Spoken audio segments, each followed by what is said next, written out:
In the last 5 years, Spring Hill's population has jumped more than 35%, and home values, they're up 5% in just the past year. This suburb is quietly booming, and I'll show you why it's becoming one of the metro's strongest success stories. While nearby suburbs keep getting pricier, this community offers the same schools and commuter perks for less.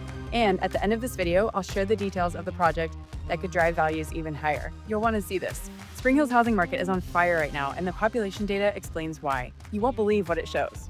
While most Kansas City suburbs added only a few neighborhoods that are new, Spring Hill grew by almost 2,000 people in just 3 years, and that kind of jump creates real pressure on housing. Look at this jump. Over the last 5 years, the population climbed 35%, going from nearly 8,000 residents to 10,700.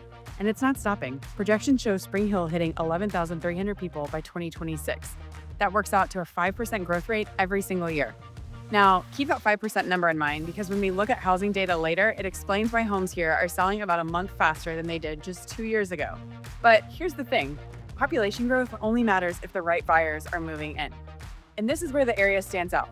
The median age is 36, which tells us young families are picking this community to settle down for the long haul. And buyers moving here actually have money to spend. The median household income here is $108,000. That means strong buying power, which keeps the housing market competitive. So when you've got fast growth and buyers with solid incomes, you keep up with demand that keeps pushing higher. Hey guys, I'm Kelsea with Keller Williams, Kansas City North, and Lakewood Homes and Land. And if you're finding this information helpful, go ahead and hit that subscribe button. I post new videos every week with fresh Kansas City housing data, neighborhood tours, and insider tips you won't see anywhere else, like this Spring Hill tour. And don't forget to turn on notifications so you'll know right when I cover your favorite area and that favorite neighborhood you've been eyeing. All right, but it's not just about more people moving in. What's really fueling Spring Hill's future is a brand new $1 million investment, and that's a game changer for long-term growth. Let me show you why it matters so much for property values. Ever wonder what really drives home values long-term in a growing suburb? In Spring Hill, it comes down to schools. Earlier this year in May, voters here made a big move. They passed a $60 million school bond, and they did it without raising taxes. That's huge for property values, even for those without school-age kids. Think about it. A community that puts $60 million into schools without raising taxes is showing real financial strength and smart planning. And the numbers back it up. The district ranks 35th out of 286 districts in Kansas. That puts it in the top 20% in the entire state. And it's not just the ranking. Students here are beating state averages. In math, over 40% of kids hit proficiency compared to 30% across the state of Kansas. That kind of edge brings in families, and it helps home values hold strong.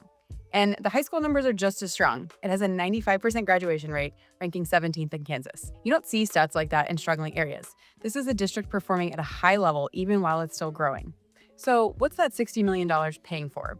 Projects families actually need. A brand new career and technical education center to prep students for skilled jobs, plus expansions at elementary schools to handle all the new kids moving in. And this projection explains exactly why it matters. By the 2028-29 school year, this district expects 5,000 students, and that is serious growth. This bond makes sure that they're ready before the crunch hits. Now, even if you don't have kids, this is still worth paying attention to. Strong schools bring stability. They keep neighborhoods in demand, and homes in top districts almost always outperform the market, both when prices are climbing and when they cool down. The school investment is impressive, but what really sets this community apart is the location, and that's the piece I'll show you next. When it comes to this community's growth, location is everything. And around here, Highway 169 is the real driver. Think of it as the Kansas City commuter sweet spot. Close enough to make the drive easy, far enough out that you get a lot more for your money. From here, you can be in downtown KC in 30 to 40 minutes. That's about the same drive time as places like Olathe and Overland Park, and the difference is homes here cost a lot less. Highway 169 ties straight into I-35 in Olathe and runs north through Overland Park.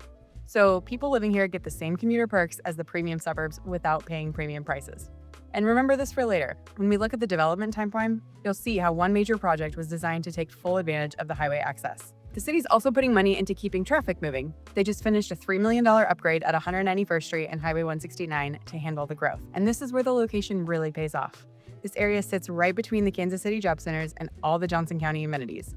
Families here get both, but without the sticker price and the shock of living in the higher priced suburbs. And when you zoom out to regional growth, the value becomes even clearer. With Kansas City expanding south, Highway 169 towns like this are set to benefit from new jobs and steady growth. So put it all together. Good schools, commuter advantage, you've got the foundation for something big. Housing value. Now, let's break down what that really means in numbers compared to other Johnson County options. Ready to see the numbers that make this such an opportunity that's strong for the community? Let's look at the housing data that's catching the eye of both investors and families, and this will grab your attention. The market here is growing faster than Olathe and Overland Park, but prices are still much easier on buyers. But that's not going to last forever. Right now, the median sales price is $455,000. Johnson County as a whole sits at $470,000, so you're saving about 3% while still living in the same county. The bigger story is when you stack it against Overland Park. There, the median is $540,000. That's a 15% gap, more than $85,000 in savings. Families get the Johnson County lifestyle, solid schools, and commuter access without the Overland Park price tag. Price per square foot shows the same thing. Here, it's $212 compared to $224 in Overland Park. More space, less money, and better growth momentum. The market itself is also easier on buyers. Homes here average 75 days on market.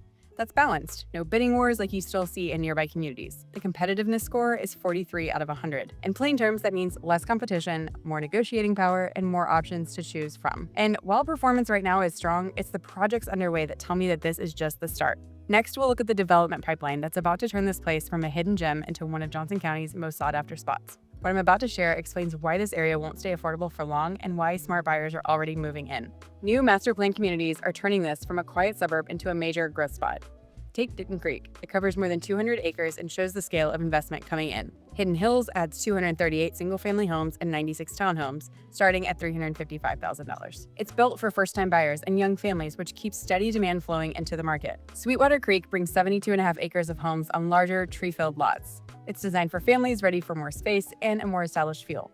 Schools are keeping pace with all this growth. Dayton Creek Elementary opened to serve the new neighborhoods while keeping the district's strong track record. Amenities are expanding too.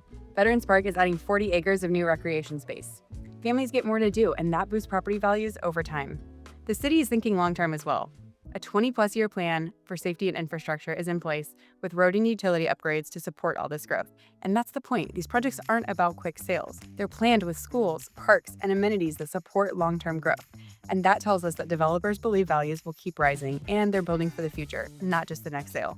All right, the data points to one thing. Spring Hill is the Kansas City Metro's best move for families and investors who want to get ahead of the curve. The pipeline sets it up for steady progress, not boom and bust swings. With master plan communities, new infrastructure, and long-term planning, the foundation is in place already for home values to keep rising over the next decade.